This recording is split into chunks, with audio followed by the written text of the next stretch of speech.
I'm Abigail, 29, and I stood alone at my baby Emily's funeral while my parents attended my brother's pool party. My daughter was only 6 months old when SIDS took her from me. As I watched her tiny white casket being lowered into the ground, my mother's words echoed in my mind. "It's just a baby. Your brother's party matters more." That day, something inside me shattered beyond repair. Before I tell you how I made them face the consequences of their choice, let me know where you're watching from in the comments below. This story about family betrayal might make you rethink who deserves your loyalty. Growing up, I always knew I was second best. My brother Jason, now 32, was the golden child from the moment he was born. Our parents, Margaret and Richard, 58 and 60, created a family dynamic where his achievements were celebrated with extravagant parties while mine were acknowledged with obligatory cards, if remembered at all. When Jason made the soccer team in 5th grade, my parents threw a backyard barbecue with all our relatives. When I was accepted into the honors program that same year, they simply said, "That's nice, Abby," before asking Jason about his upcoming game. This pattern continued throughout our lives. Jason's average grades were praised as efforts of a well-rounded individual, while my straight A's were expected and unremarkable. By high school, I'd accepted my place in the family hierarchy. I focused on building my own life, excelling in academics, and forging friendships with people who actually valued me. I met Michael during my sophomore year of college. He came from a warm, supportive family that initially felt alien to me. The way his parents showed interest in his day, remembered important events, and expressed pride in his accomplishments seemed almost theatrical to me, until I realized this was what normal family love looked like. Michael and I dated throughout college and married 3 years ago when we were both 27. He's an architectural engineer, and I work as a pediatric nurse. We bought a small starter home about 40 minutes from my parents and an hour from his. The distance from my family was intentional on my part, though I never admitted it to Michael. When we announced our pregnancy, Michael's parents immediately started planning the baby shower, asking about our nursery colors and sending us articles about childbirth and parenting. My parents responded with, "Oh, that's nice. Did Jason tell you he might get promoted at the firm?" They attended the baby shower my in-laws organized, but spent most of it talking about Jason's recent vacation to the Bahamas. Jason's life had always followed a predictable pattern of success. After college, he joined a prestigious marketing firm, bought a luxury condo, and dated increasingly attractive women. Each achievement was celebrated lavishly by our parents. When he purchased his condo, they helped with the down payment, something they never offered me, despite my student loans. When I mentioned this discrepancy once, my mother said, "Jason has a more expensive lifestyle to maintain. You and Michael are more practical people." Emily was born on a snowy January morning. She had Michael's dark hair and my blue eyes. Holding her for the first time, I felt a love so intense it physically hurt. Michael's parents arrived at the hospital within hours, bearing gifts, tears, and so much joy. My parents came the next day, stayed for exactly 45 minutes, and left when my mother remembered she had a hair appointment. Over the next 6 months, Michael's parents visited weekly, sometimes just to give us a break so we could nap or have dinner alone. They took thousands of pictures of Emily, created a special photo album, and constantly told us what a beautiful family we were. My parents visited exactly twice. The first visit was 3 weeks after Emily's birth when my mother's book club friend insisted on seeing the baby. The second was when they were in the area for one of Jason's work dinners. They held Emily awkwardly, as if she were a ticking bomb, and seemed relieved when she started crying and I took her back. Despite their indifference, I sent them weekly photo updates of Emily's milestones, her first smile, her first time rolling over, her first laugh.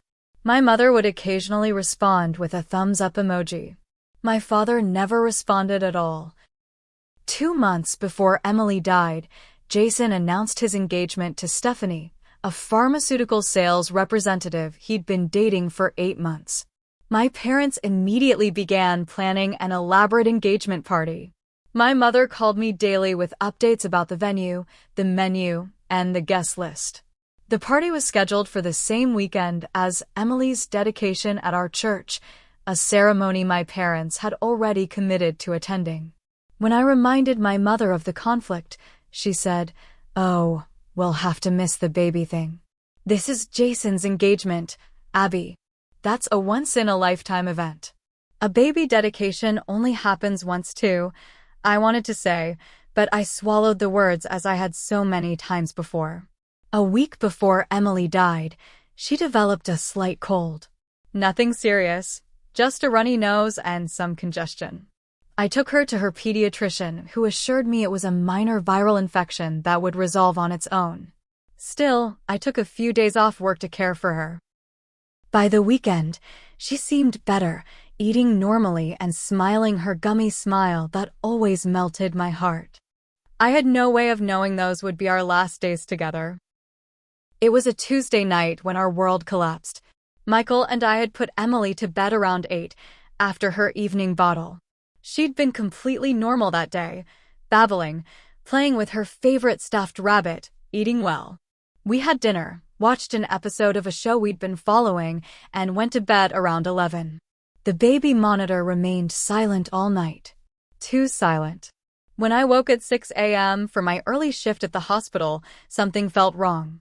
Emily usually woke around 5 for a feeding. I went to her nursery, the room we'd painted soft yellow with woodland creatures on the walls. In her white crib, surrounded by the stuffed animals given to her by Michael's parents, Emily lay still. Too still. "Emily?" I whispered, touching her cheek. It was cold. What happened next exists in my memory as disjointed fragments. My screams waking Michael. His footsteps pounding down the hallway. His hands pushing me aside to perform CPR on our daughter's tiny body. My trembling fingers dialing 911. The dispatcher's calm voice asking questions I could barely comprehend. The arrival of paramedics in our peaceful suburban home. Their grim faces as they continued resuscitation efforts. The ambulance ride with Emily's motionless body. The hospital's bright lights. A doctor with kind eyes delivering the worst news any parent could hear. "I'm so sorry. Your daughter died from what appears to be sudden infant death syndrome." Michael collapsed against the wall. I stood frozen, unable to process the words. This couldn't be real. We'd done everything right. Emily slept on her back in a bare crib. We never used blankets. We kept the room at the right temperature. We'd followed every SIDS prevention guideline.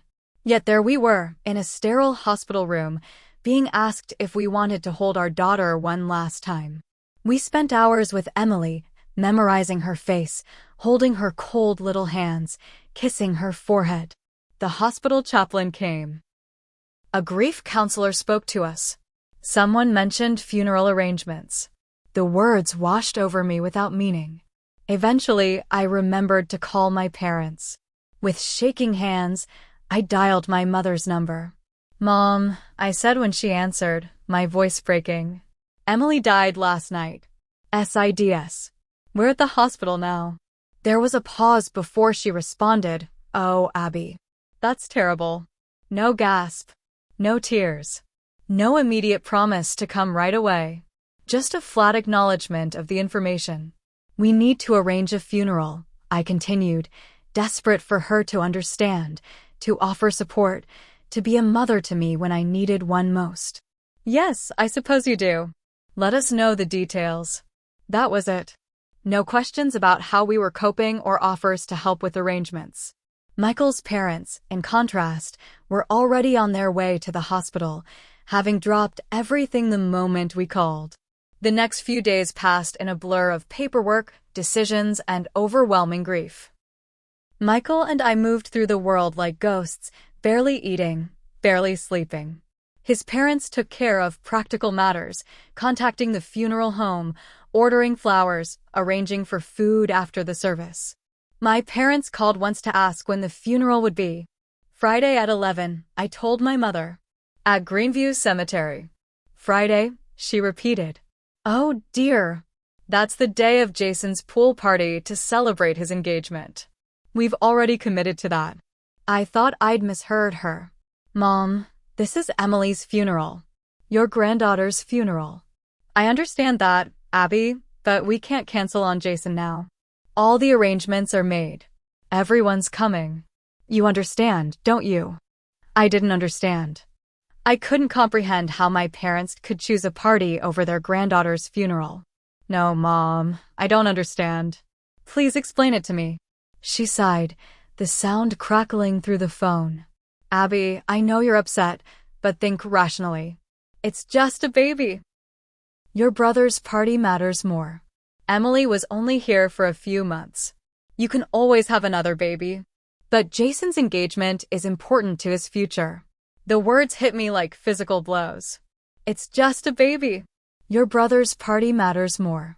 You can always have another baby. In that moment, something inside me hardened. The hurt was so profound it transformed into something else entirely, a cold clarity about who my parents truly were.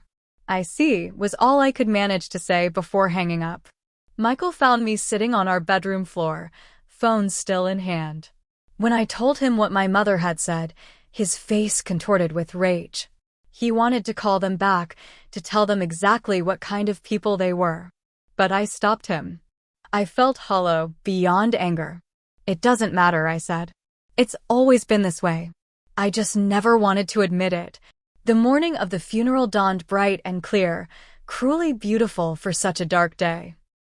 I stood in front of my closet, staring at the black dress I'd bought the day before, trying to comprehend that I was selecting an outfit to wear to my child's funeral. As we drove to the cemetery, I checked my phone one last time, harboring a desperate hope that my parents had changed their minds. There were no messages from them. Instead, there was a text from Jason. Sorry about the baby. Hope the funeral goes okay. Excited to see everyone at the party later. I turned off my phone. Emily's casket was impossibly small. White with silver handles, adorned with pink roses, it looked like something that should hold a doll, not my child. Standing beside it in the cemetery's Garden of Angels, a section reserved for infants and children, I felt detached from reality. Michael stood beside me, his face pale, his hand gripping mine so tightly it hurt. His parents flanked us on the other side, his mother openly weeping, his father steady but red-eyed. Around us gathered friends, colleagues, neighbors, even patients' families from the pediatric ward where I worked. My childhood friend Teresa had flown in from Chicago. My college roommate Lily was there with her husband. The conspicuous absence of my parents and brother created a void that everyone politely pretended not to notice, though I caught the questioning glances, the confused whispers. Michael's mother had placed a protective arm around my shoulders when people asked where my family was, smoothly changing the subject. Pastor David spoke about the brevity of Emily's life, but the depth of her impact. Some souls, he said, accomplish their purpose here on earth quickly. Emily brought joy, love, and a new dimension of humanity to Abby and Michael in her 6 months with them.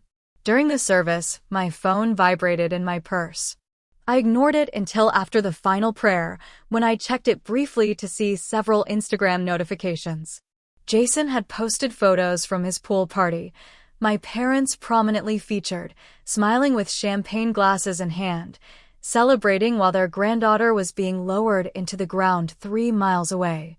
When it came time for the burial, I nearly collapsed.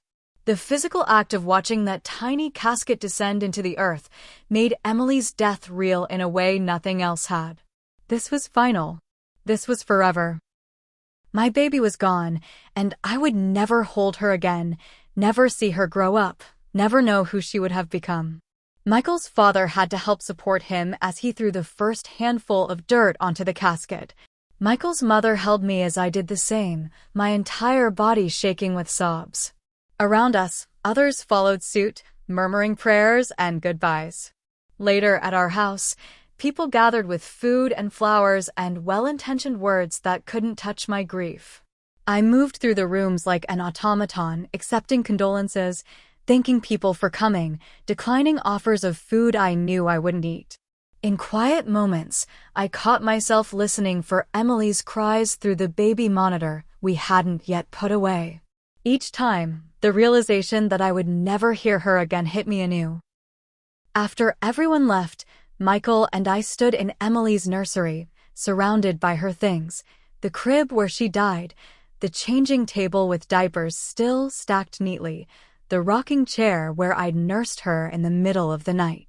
We couldn't bring ourselves to change anything, as if preserving the room might somehow preserve a piece of her. That first week passed in a haze of grief. I took leave from work. Michael tried to go back after 3 days, but came home early, unable to focus. We moved through our house like ghosts, eating little, sleeping less, talking hardly at all. The silence where Emily's babbling, crying, and laughter should have been was deafening. My parents didn't call. They didn't text. They didn't visit. Michael's parents came daily, bringing food, doing laundry, sitting with us in our grief. They respected our need for space, but made sure we weren't alone for too long. Michael's mother gently suggested grief counseling. His father helped with the mountain of paperwork that follows a death certificates, insurance, medical bills. 7 days after the funeral, my phone rang with my mother's number. I almost didn't answer, but finally did, curious about what she could possibly say. "Abby, how are you?" she asked, her voice casual, as if we'd simply gone a week without talking, as if nothing significant had happened. "My daughter died and was buried without her grandparents present," I replied flatly. "How do you think I am?" "Now, Abby, there's no need for that tone. We're calling to invite you and Michael to Sunday dinner. It would be good for you to get out of the house, don't you think? Jason and Stephanie will be there. They can tell you all about their wedding plans. It might take your mind off things." Take my mind off things. As if my child's death were a minor inconvenience to be distracted from with wedding talk. "I don't think we'll be able to make it," I said. "Abby, you can't just shut yourself away. Life goes on. It's been a week already. A week. A week since I'd buried my daughter. And my mother thought that was sufficient time to move on." "I have to go," I said, and hung up. Michael found me sitting on the bathroom floor, staring at the wall. When I told him about the call, about my mother's invitation to Sunday dinner to hear about Jason's wedding plans, his expression darkened. "They can't be serious," he said. "They are," I replied. "They absolutely are." Against my better judgment, I agreed to attend the Sunday dinner at my parents' house 2 weeks after Emily's funeral. Michael was reluctant, but I felt a need to see my parents face to face, to understand how they could act as if nothing had happened. We arrived at the suburban colonial home where I'd grown up, the house with the meticulously maintained lawn and the living room that was kept pristine for guests. My mother greeted us with air kisses, careful not to smudge her lipstick. My father nodded from his armchair, barely looking up from his newspaper. Jason and Stephanie sat on the couch, wedding magazines spread before them. "Abby, Michael, come in," my mother said. "Dinner's almost ready." Jason was just showing us the venue they're considering for the reception. It's absolutely breathtaking. No mention of Emily. No acknowledgement of our loss. No recognition that we might not be in the mood to discuss wedding venues. We sat stiffly on the love seat while Jason dominated the conversation with details about the wedding budget, the guest list, the honeymoon options. My parents hung on every word, offering suggestions and approval. I noticed a new photo on the mantel, Jason and Stephanie at the pool party, the same party they'd chosen over Emily's funeral. During dinner, my mother served roast beef and Yorkshire pudding, Jason's favorite. The conversation revolved entirely around Jason's promotion at work, Stephanie's dress shopping plans, and my parents' ideas for the rehearsal dinner. Finally, during dessert, I couldn't take it anymore. "Did Emily's funeral interfere with your pool party?" I asked, my voice cutting through a discussion about wedding photographers. The table fell silent. My mother's smile froze on her face. "Abby," she said with a nervous laugh, "let's not bring up unpleasant topics at dinner." Unpleasant topics? I repeated. You mean my daughter's death? Your granddaughter's funeral that you skipped. Now, Abby, my father interjected, what's done is done. No sense dwelling on the past.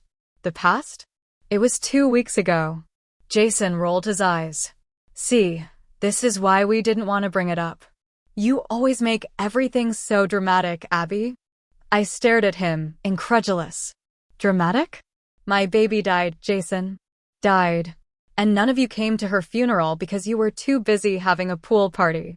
It wasn't just a pool party, my mother said defensively. It was a celebration of Jason and Stephanie's engagement. We'd been planning it for weeks. We couldn't cancel at the last minute. But you could miss your granddaughter's funeral? You could tell me it's just a baby and that I can always have another one. Michael, who had been silent until now, put down his fork with a clatter. I've sat here trying to be respectful, but this is beyond belief. Do you have any idea what Abby has been through? What we've been through? My mother looked affronted. Of course we do. We're very sorry for your loss. But life must go on, mustn't it? Dwelling in grief isn't healthy. It's been 2 weeks, Michael said, his voice dangerously quiet. 2 weeks since we buried our daughter. And you haven't once asked how we're doing. You haven't offered to help. You haven't acknowledged our pain in any way. My father cleared his throat. We thought it best to give you space. Space? I laughed bitterly. Is that what you call it? Because from where I'm sitting, it looks like indifference. It looks like you care more about Jason's engagement party than your own granddaughter's death. That's not fair, Abby, Jason said. Mom and Dad had already committed to my party. They couldn't be in 2 places at once. They made a choice, Jason. And they chose you. As they always have. A tense silence fell over the table. Stephanie looked uncomfortable, studying her plate intently. Actually, my mother said finally, several relatives asked where we were during the funeral. We told them we couldn't attend due to health issues. Your father's back, you know. The revelation hit me like a physical blow. They had lied to the family about why they missed Emily's funeral. They were ashamed enough to lie, but not ashamed enough to actually show up. You lied, I whispered. Well, we could hardly tell them we were at a pool party, could we? My mother replied, as if this were perfectly reasonable. People wouldn't understand. I don't understand, I said, standing up. And I never will. Michael and I left without finishing dessert. In the car, he held my hand as I sobbed, the full weight of my family's betrayal finally hitting me. Over the next month, our marriage strained under the dual burdens of grief and family tension. Michael and I began seeing a grief counselor who specialized in infant loss. During one session, Dr. Patrice asked about our support systems. Michael's family has been incredible, I said. Mine, less so. When I explained what had happened, Dr. Patrice's professional demeanor slipped momentarily, revealing shock before she composed herself. That sounds incredibly painful, she said carefully. Have you always felt that your parents favor your brother? This opened a floodgate. Week after week, I unpacked a lifetime of subtle and not-so-subtle favoritism. The missed dance recitals because Jason had soccer practice. The forgotten birthdays because they coincided with Jason's events. The college fund that was half the size of Jason's because girls usually get married and have a husband to take care of them. Dr. Patrice introduced terms like golden child and scapegoat. She explained dynamics in narcissistic family systems. With each session, I gained clarity. This wasn't just about the funeral. This was about a lifetime of being treated as less than, culminating in the ultimate dismissal of my most profound loss. What do I do with this knowledge? I asked Dr. Patrice during our 6th session. How do I move forward? That depends on what you want, she replied. Some people choose to maintain limited contact with boundaries. Others find they need a clean break. What feels right to you? I thought about my parents' casual cruelty, about the moments of grief I'd experienced alone while they celebrated my brother. I thought about Emily, how she deserved grandparents who valued her life, who would have moved heaven and earth to be there to honor her death. I think, I said slowly, I need them to understand what they've done. Not just to me, but to Emily. To her memory. Before I can decide about our future relationship, they need to face what happened. And if they can't or won't acknowledge it, Dr. Patrice asked gently, then I'll have my answer. That night, I told Michael about my decision. I need to make them understand. I need them to feel a fraction of the pain I felt standing at that funeral alone. Michael looked concerned. What are you planning to do? Nothing destructive, I assured him. Just the truth. The truth they've been avoiding for years. I'm worried about you, he admitted. Confronting them might make things worse. Worse than losing our daughter and being told it doesn't matter because it's just a baby? Worse than standing alone at her funeral because a pool party was more important? I don't think that's possible, Michael. He held me close. Whatever you decide, I'm with you. Every step of the way. That night, I made my decision. The time for silence was over. I didn't want revenge. Not exactly. What I wanted was acknowledgement, a recognition of the pain they'd caused, an understanding of the damage they'd done. I wanted my parents to feel the weight of their choice, to see it clearly for what it was. Above all, I wanted to ensure they could never rewrite history, never pretend they'd been supportive when they were anything but. My first step was to decline the invitation to Jason's engagement party. The invitation arrived in a thick cream envelope with gold embossing, my mother's touch, no doubt. I texted a simple response, Michael and I won't be attending. Still grieving our daughter's death. The phone calls started immediately. First my mother, then my father, then even Jason. Abby, you can't miss Jason's engagement party, my mother insisted. Family needs to stick together during these events. Family needed to stick together at Emily's funeral too, I replied. That's different, she said dismissively. This is a happy occasion. I'm not in a place to celebrate right now. It's been over a month, Abby.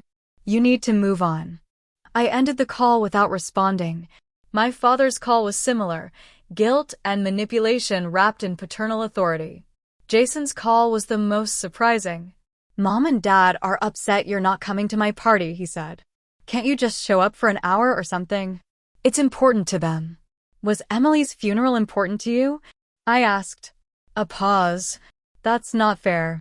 I barely knew her. Whose fault is that, Jason? You visited her exactly once in 6 months. She was your niece. Look, I'm sorry about what happened. It's awful. But life goes on, right? You and Michael can try again when you're ready. Try again. As if Emily were a failed experiment rather than our daughter. As if any future children could replace her rather than be their own unique people. I won't be attending your party, I said firmly. Congratulations on your engagement. With that immediate pressure handled, I began my research in earnest. I read books about family estrangement, narcissistic family dynamics, and grief. I joined online support groups for parents who had lost children and found, to my sad relief, that my experience wasn't unique. Many others had faced insensitive comments, thoughtless actions, and painful betrayals from family members during their darkest hours.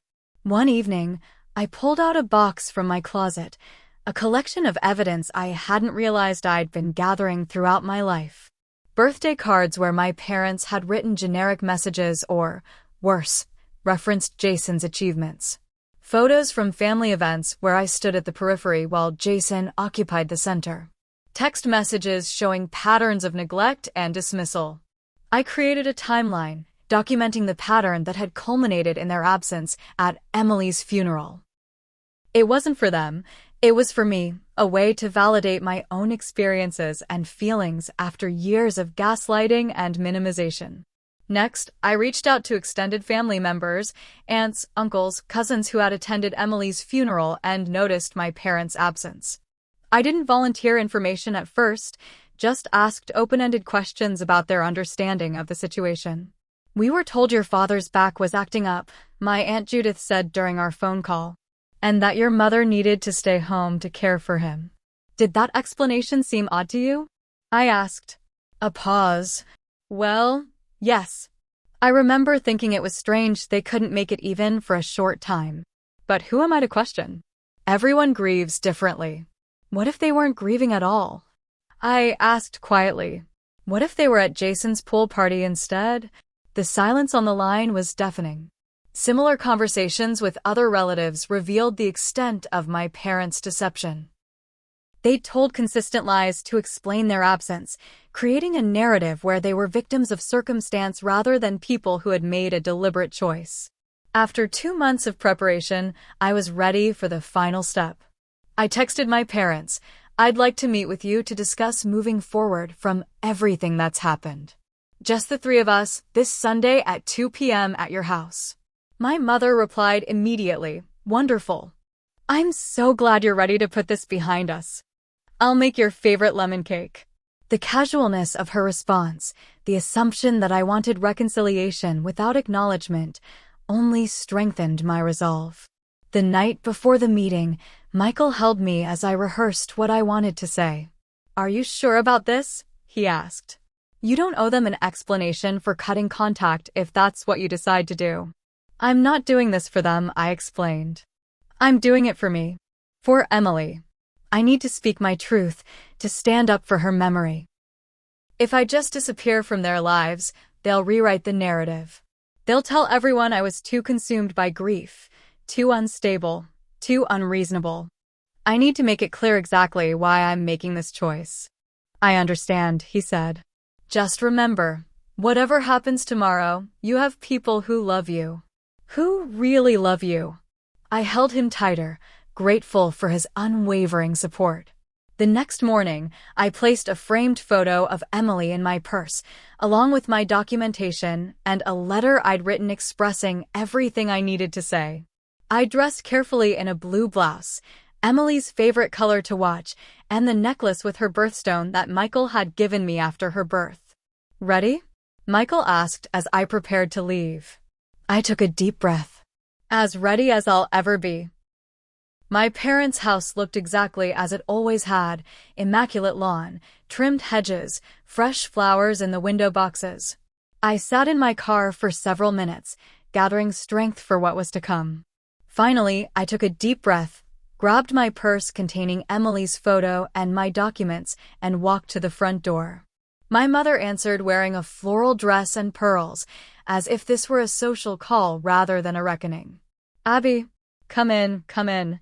Your father's in the living room. I've just taken the lemon cake out of the oven." The house smelled of lemon and sugar, a scent that had once meant comfort, but now felt like a mockery. My father sat in his usual armchair, newspaper folded neatly beside him. He stood when I entered, giving me an awkward pat on the shoulder that was the closest he ever came to physical affection. "Good to see you, Abby. You're looking well." I wasn't looking well. I had lost weight, had dark circles under my eyes, and my skin was pale from spending weeks indoors. But my appearance had never been of particular interest to my father. "Let's have some cake first," my mother suggested, already heading toward the kitchen. "Then we can talk." "Actually," I said, my voice steadier than I expected, "I'd prefer to talk first." My parents exchanged a glance I recognized from childhood, the one that said I was being difficult. "All right," my mother conceded, settling onto the couch. "What did you want to discuss?" I sat opposite them, placing my purse beside me. "I wanted to talk about Emily's funeral and why you weren't there." My mother's smile tightened. "Abby, we've been through this. We had a prior commitment." "A pool party," I said flatly. "An engagement celebration for your brother," my father corrected, as if the terminology made a difference. "I'd like to show you something." I reached into my purse and pulled out Emily's photo, a professional portrait we'd had taken when she was 4 months old. She was wearing a pink dress, her blue eyes bright, a gummy smile lighting up her face. I placed it on the coffee table between us. My parents glanced at it uncomfortably but said nothing. "This is your granddaughter," I said. "This is Emily. The Emily whose funeral you skipped to attend a pool party. The Emily you referred to as just a baby. The Emily your son, my brother, visited exactly once in her entire life. Abby, my mother began, but I held up my hand. I'm not finished. For as long as I can remember, you have made it clear that Jason matters more than I do. His achievements, his milestones, his happiness always took precedence over mine. I accepted that. I built a life with people who valued me despite your indifference. But when you chose to skip Emily's funeral, when you dismissed her death as insignificant, you crossed a line that can't be uncrossed. I pulled out a folder containing my documentation. I've been thinking about this a lot, trying to understand if this was an isolated incident or part of a pattern. I think the evidence speaks for itself. I handed them a printed timeline of events dating back to my childhood, with specific examples of their favoritism toward Jason and dismissal of me. Birthdays forgotten because of Jason's soccer tournaments. My college graduation dinner cut short because Jason had a date. The substantial financial support they'd given Jason compared to the token assistance I'd received. My parents looked at the papers with expressions of mingled confusion and defensiveness. "What is this supposed to be?" my father asked. "It's a record of your choices," I replied. A pattern that culminated in the most painful day of my life, when I buried my daughter alone while you celebrated with Jason. "You weren't alone," my mother protested. "Michael was there, and his parents." Yes, they were. Thank God for them. But my parents, Emily's grandparents, chose a party over her funeral, and then lied to the family about why they weren't there. My father's face reddened. "We didn't think it would look good." "No, it wouldn't look good," I agreed. "Because it wasn't good. It was cruel. It was selfish. It was the clearest possible statement of your priorities." I pulled out my phone and showed them the screenshots I'd saved, the Instagram posts from Jason's party, time-stamped during Emily's funeral service. My mother sipping champagne while I was listening to the pastor speak over my daughter's casket. My father laughing with friends while Michael and I were throwing dirt onto our baby's grave. "Do you have any idea what it felt like to see these after the funeral?" I asked, my voice finally breaking. "To know that not only were you absent, but you were celebrating?" My mother's composure finally cracked. "What do you want from us, Abby? We can't change what happened." "No, you can't. But you can acknowledge it. You can stop pretending it was acceptable. You can recognize the pain you caused." "We're sorry you were hurt," my father said stiffly. "That's not an apology," I pointed out. "That's placing the blame on me for being hurt rather than on you for your actions." A tense silence fell over the room. My mother looked at my father, clearly expecting him to fix this situation as he fixed everything, with authority and dismissal. But even he seemed to recognize that his usual tactics wouldn't work here. "What is it you want us to say?" my mother finally asked, an edge of frustration in her voice. I pulled out the letter I'd written, my final piece of evidence. "I don't want you to say anything. I want you to listen. This is what I need you to hear." I unfolded the paper and began reading. "Dear Mom and Dad, I'm writing this because I need you to understand what your choices have meant to me. When Emily died, my world collapsed. Everything I knew, everything I believed, everything I hoped for was shattered in an instant. The only thing that could have made that pain worse was facing it alone, and that's exactly what your choice forced me to do. When you told me that Emily was just a baby, and that Jason's party mattered more, you didn't just miss a funeral. You invalidated her entire existence. You told me that my child, your granddaughter, was disposable, replaceable, unimportant. You told me that my grief was inconvenient, my pain was exaggerated, my loss was negligible compared to Jason's celebration. This wasn't an isolated incident. It was the culmination of a lifetime of being treated as less than, of having my experiences minimized, my achievements overlooked, my needs dismissed. I've spent my entire life trying to earn the love and attention you give Jason freely, never understanding that the problem wasn't me, it was you. I'm not writing this to hurt you or to extract an apology.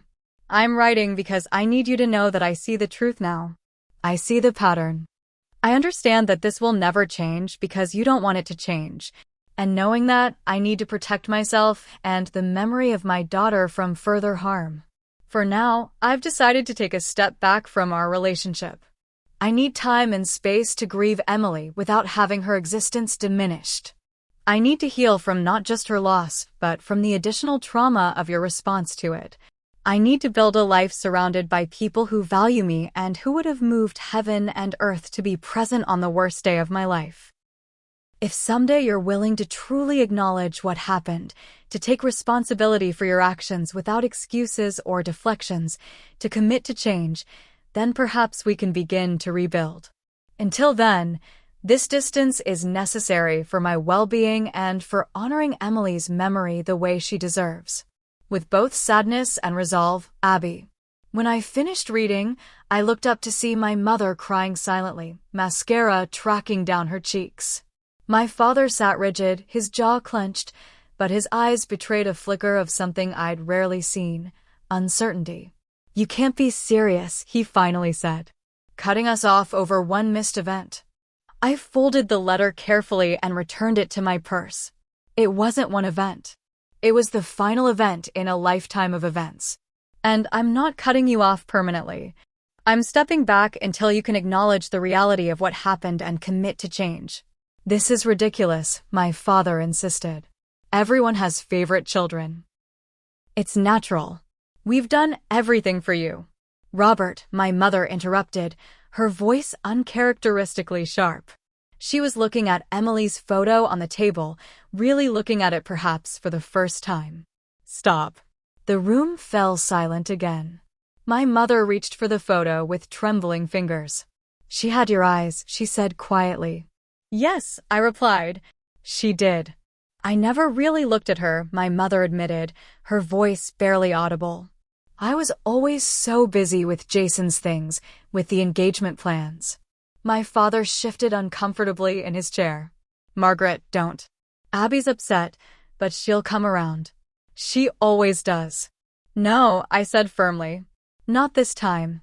This isn't something I can just get over. This is my line in the sand." I stood, gathering my purse. "I've said what I came to say. The ball is in your court now. I hope someday you'll understand what you've done and make different choices. Until then, I need this distance."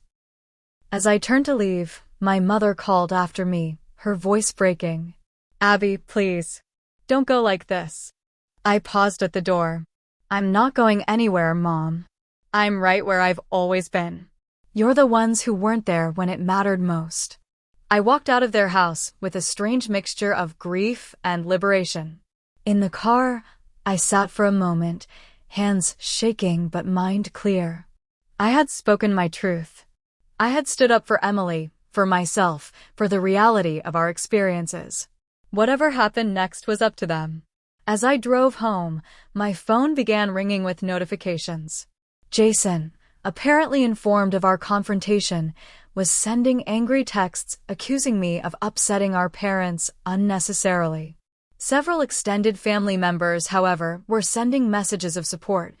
They'd learned the truth about the funeral, either from my direct conversations with them or through the family grapevine. My Aunt Judith's message stood out. "I had no idea, Abby. No idea they chose a party over Emily's funeral. I'm heartbroken for you and ashamed of my brother. Whatever you need, I'm here." By the time I reached home, word had spread through the family. The narrative my parents had carefully constructed was crumbling under the weight of truth. They would need to face not just me but the judgment of the extended family who had believed their lies. Michael was waiting for me, concern written across his face. "How did it go?" I sank into his arms, emotionally exhausted but oddly peaceful. "I did it. I said everything I needed to say. And now we wait. Either they'll recognize what they've done and try to make amends, or they won't. Either way, I've done what I needed to do for Emily. For myself." That night, I slept better than I had since Emily died. Not because the grief was gone, it would never be gone, but because I'd lifted the additional burden of pretending my parents' behavior was acceptable. I'd honored Emily by insisting her life and death mattered, regardless of what they believed. 6 months after my confrontation with my parents, I stood in the garden we'd planted in Emily's memory. Spring had arrived, bringing with it daffodils and tulips around the small angel statue that marked the center of the space. Michael worked beside me, carefully placing new mulch around the perennials that would bloom throughout the summer. "It's looking beautiful," he said, standing to wrap an arm around my waist. Emily would have loved playing here. The pain of those words was still sharp, but no longer debilitating. Yes, I agreed. She would have.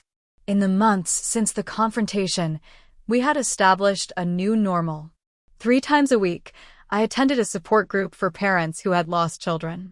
Twice a month, Michael and I saw Dr. Patrice together, working through our grief as a couple.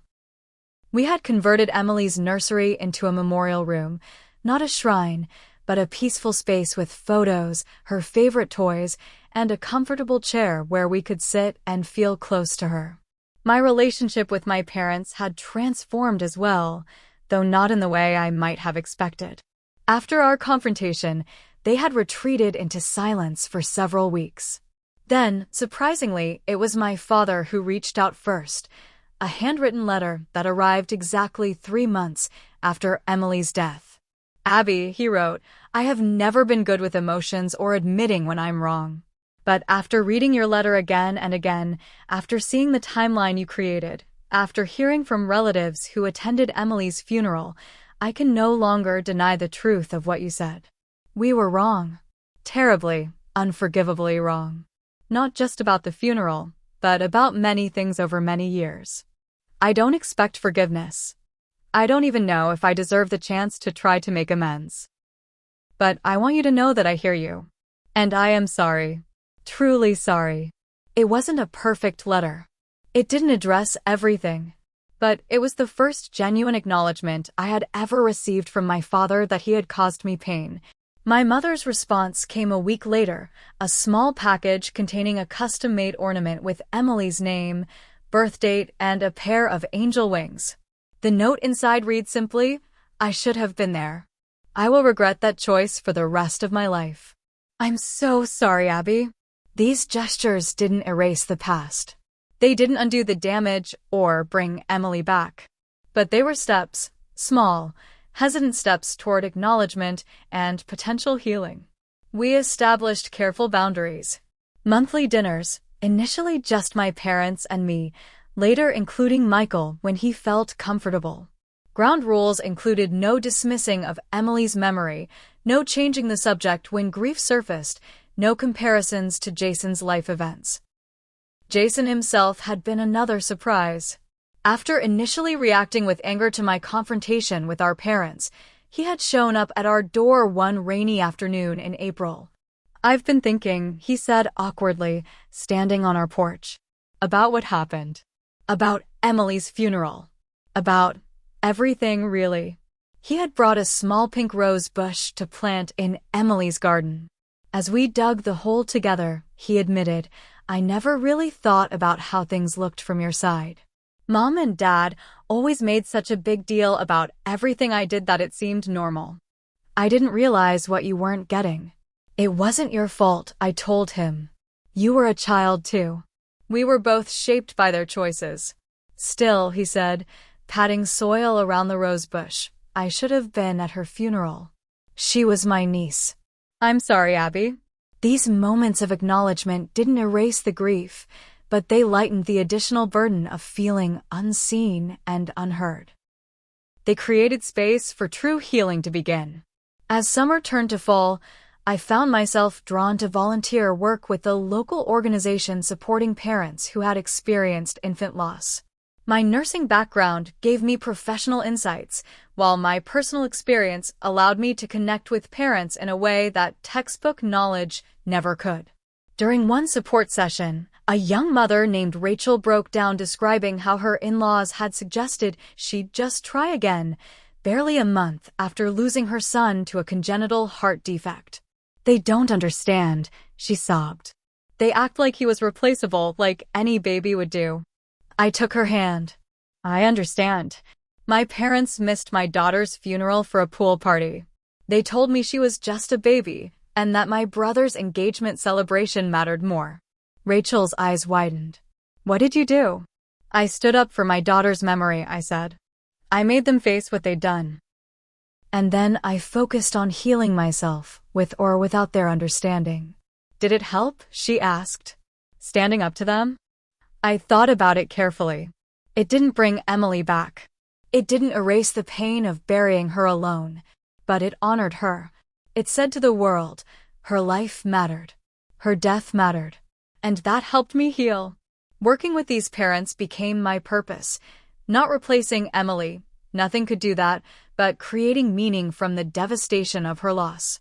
Each family I helped was a tribute to her brief life, a way of ensuring that her impact continued. Michael and I began tentatively discussing the possibility of another child. Not to replace Emily, we were clear with each other and our therapist about that, but to expand our family. The conversation was fraught with fear and guilt. Would loving another child somehow diminish our love for Emily? Would every milestone with a new baby be shadowed by thoughts of what Emily would have been doing at that age? I'm scared, I admitted to Michael one night as we sat in Emily's memorial room. Terrified, actually. Me too, he said. But I think Emily would want us to have room in our hearts for another child. Not instead of her. In addition to her. My relationship with my parents continued to evolve slowly. There were setbacks, moments when old patterns emerged, when they slipped into comparing my life unfavorably to Jason's, when they seemed to forget the lessons they claimed to have learned. But there was also growth. My mother began asking about my volunteer work with genuine interest. My father created a small scholarship fund in Emily's name at the children's hospital where I worked. During a family gathering to celebrate my father's birthday, I overheard him talking to a cousin who had recently had a baby. Treasure every moment, he said with unusual emotion. Every single moment matters. I learned that lesson too late with my granddaughter. It wasn't perfect. It would never be perfect. But it was progress. On the 1-year anniversary of Emily's death, we held a small remembrance ceremony in our garden. Michael's parents were there, steady and supportive as always. My parents came, bringing flowers and standing awkwardly but respectfully at the edge of the garden. Jason and Stephanie attended briefly, placing a small teddy bear near the angel statue. As we released biodegradable balloons into the sky, I felt Emily's presence, not in a supernatural way, but in the impact she had left on all of our lives. In her 6 short months, she had taught us about unconditional love. In her death, she had taught us about the fragility of life. And in the aftermath, she had taught us about the power of standing up for truth, about setting boundaries, about honoring grief rather than rushing past it. I had lost my daughter. That would always be true. But I had found my voice, my strength, and a new purpose born from that devastating loss. For those of you watching who have experienced a similar loss or betrayal, I want you to know that healing is possible. Not perfect healing, the scars remain, but enough healing to find joy again, to find purpose, to build a life that honors both your loss and your future. If Emily's story has touched you, please consider supporting organizations that help families experiencing infant loss. And if you've faced family betrayal during your darkest moments, know that you're not alone. You have the right to set boundaries, to demand respect for your grief, to insist that your pain matters. Thank you for listening to my story. If it resonated with you, please like, subscribe, and share it with someone who might need to hear that they're not alone. And I'd love to hear your thoughts in the comments. Have you ever had to stand up to family during a time of grief? What helped you heal? Your experiences might help someone else who's walking this difficult path. Remember, honoring your truth isn't selfish. Sometimes it's the most important thing you can do for yourself and for those you've lost. Be gentle with yourselves. You deserve that kindness.